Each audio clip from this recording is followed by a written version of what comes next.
إن الله شرع لكم في ختام هذا الشهر أعمالا جليلة، أولها التكبير في ليلة العيد حينما يثبت الهلال لنهايته، إنكم تكبرون الله، تكثرون من التكبير: الله أكبر الله أكبر، لا إله إلا الله، والله أكبر الله أكبر ولله الحمد.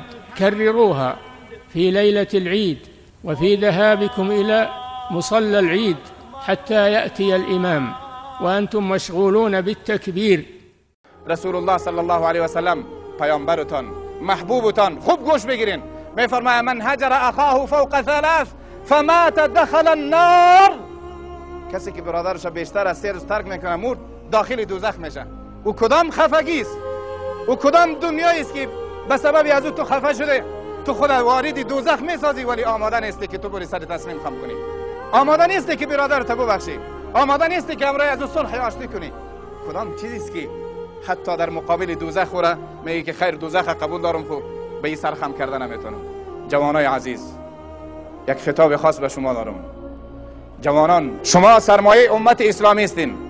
عزت امت حد اکثری و بیشتریش به چنگ زدن خوبتر شما به دینتان، به آیینتان، به سنت گرانبهای پیامبرتان صلی الله علیه و سلم است.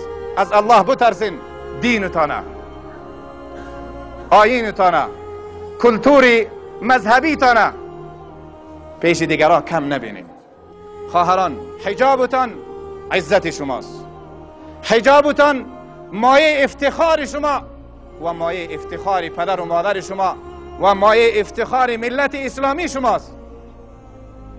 حجابتان محکم بگیرین، به حجابتان چنگ بزنین.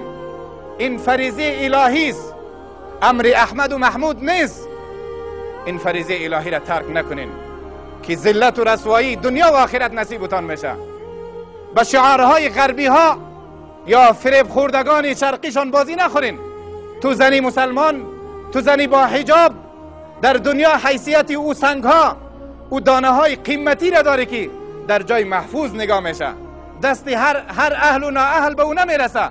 زنهای به حجاب حیثیت یعنی سنگ های روی زمین، سنگ های کوچه و بازاری را داره که هر شخصی خواست او را لگد مال میکنه. حجابت حفظ کو، خود از سنگی روی بازار نساز.